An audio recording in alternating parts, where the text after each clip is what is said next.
Doc, what happens is right from an early age, as a keeper, you're taught to see the differences, identify the differences, as simple as, especially when it comes to spinners, if he's bowling a googly, you have to keep an eye on the wrist because it's literally impossible to bowl a googly without changing the action. So, right from under 16 level, we start training like that. We start to identify, okay, what are those small changes that we are looking at? And we train so much that it becomes like a second habit to us. That's why you won't see many wicket keepers actually get tired even after 90 overs of test cricket, one full day of test cricket. That's very surprising. Yeah. But the reason is... And then you have to go and bat again. Yeah, we get rest before. None of the keepers are actually openers when it comes to test cricket. And I think one of the reason is if you have played under 16 days cricket or under 19 days cricket, the maximum number of overs that can be bowled in one day is 90. And let's come back to test cricket. The maximum number of overs that can be bowled in test cricket is 90 overs. If there's a rain delay, you can add another half an hour, but 90 overs is what it is. So, in a way, our workload is very defined from an early age. So now imagine I didn't play much under 16 cricket, but imagine if I'm playing under 16 cricket and my workload is 90 overs in a day. And if I keep doing it for the next 15 years or 10 years, 90 overs is hardly anything for me.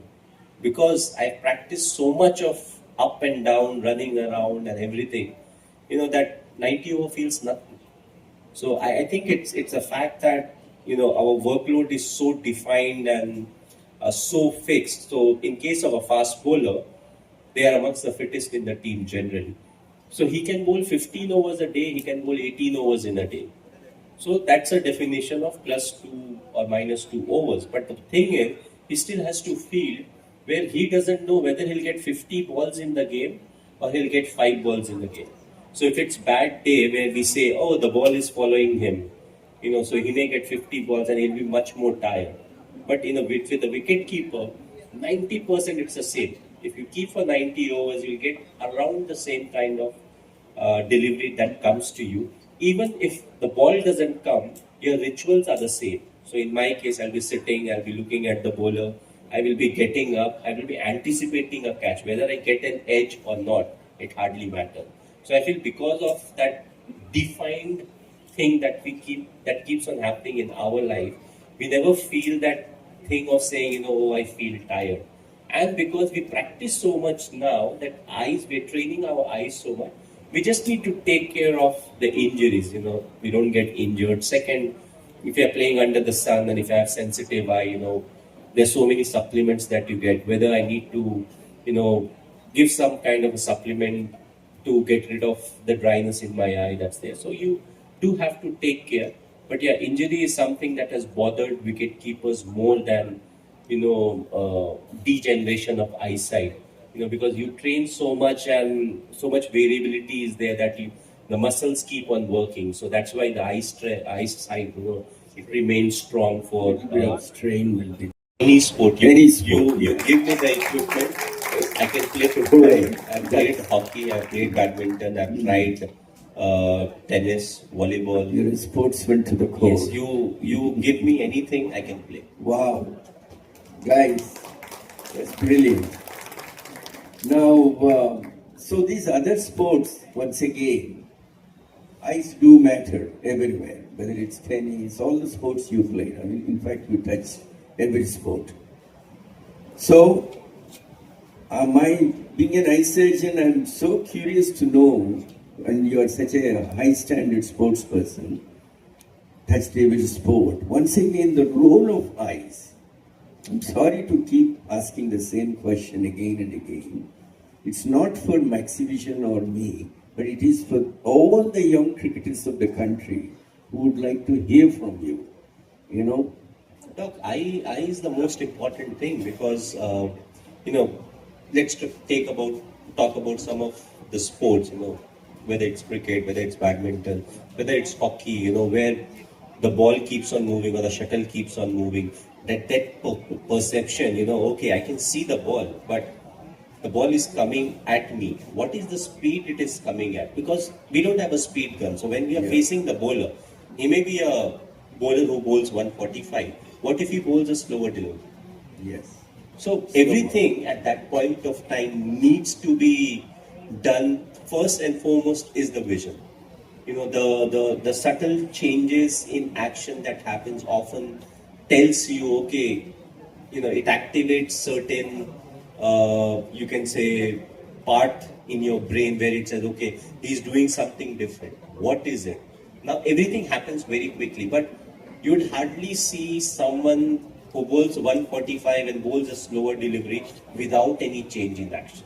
There will be some change in action. So either way, concentrating with your eyes on every ball. Unless you have the eyesight to back it up. I may be an excellent athlete, you know, my fitness may be up to the mark. I may be excellent in all the other aspects. But if my eyesight is weak, you know, maybe I can get away with being a bowler. But if I have a weak eyesight and if I don't sort it out, I still need to catch ball on the field. I still need to feel good. Yeah, I keep getting hurt. You know, ball. If I get a cotton ball, you know, first I have to take a catch. If I'm not good in catching, the second is then I have to save myself. If I get injured, you know, who will bowl? So eyesight is one of the most important things, and all the sport, you know, even if it's football, you know, we may argue the ball is so big, but still the depth perception, you have to control the ball. You know, if you're slightly early, slightly late, you know, you may receive the ball, but the opponent may take the ball from you because it bounces off your feet. So I feel eye is one of the most important thing. And forget sport, you know, eye in life. You're getting down the stair. That depth perception is important over there. You know, often in some of the hotel rooms, they have those carpets, you know, like a chess carpet. And often I look down, I feel, you know, my depth perception has slightly gone. You know, it feels very different at that point of time. But that's more like illusion. But the fact is that depth perception, knowing about stuff, the clarity of you, all of those are a big part of life. You know, it's not only for the sports people. And now the way we are moving forward, the kind of time we spend in front of screens, you know, not only us, but the kids, you know, whether it's an iPad, it's a mobile phone or whatever, no, it does have an effect, the brightness, and we have all spoken about it. So I feel, you know, even if we try to reduce that, it will reduce, but it won't become like what it was 15, 20 years ago, because it become like a new norm where it is very normal, you know, to spend time on an iPad, because even the schools, they give you homework, some of them are on an iPad. Or if not an iPad, it may be a laptop. So there are certain changes in lifestyle that bring new challenges in life. And I feel that's where, you know, good hospitals, good doctors, good technology, you know, AI stepping in, all of those things will help the coming generation. And I was with Dr. Velu and I got my test done and everything. And he was telling me, you know, okay, this machine can literally do the correction in 1 minute. It's examined every year. Doc, it's not only the eyes, I would say regular health checkup also. Yes, I would agree with you. And I would say, without being mean to anyone, you know, the earlier generation was different. You know, they had much more physical activities, the kind of food they ate, the amount of hard work they had to do. So even when you are living through your normal life, you had to do a lot of physical activities, which, you know, now you may say I'm going to the gym and doing it, but it was part of their life. And then the kind of food that they ate and all of that. Now everything has changed. So I'm not being mean to the newer generation, but I'm just saying earlier, you know, the provision was once you are 40, go for a regular health checkup, you know, maybe once every 6 months, you know. I need to abide by it. I'm 44, I haven't started doing it. I'm scared of needles, so I hide behind the fact that, you know, I'm an athlete. I run a lot, I do gym, so I don't need it, but I myself need to start. But yes, I feel it doesn't hurt, because if you get an indication as to something needs to be done, and if it happens before time, you know, with the technology that is available, you know, it may not hamper your performance, you know, whether you are a sports person or, you know, you're a normal person. So I feel that health checkup is something that is very important. And also what COVID taught us was health is wealth. You know, we always used to have that saying, but, you know, it literally taught us that it is very important to have a healthy life. And the one thing that has changed in our society is the fact that a lot of the jobs that we have right now are desk jobs. So the amount of activity that goes around in our life that has come down drastically. We never used to have so many cabs, autos, rickshaws, everything.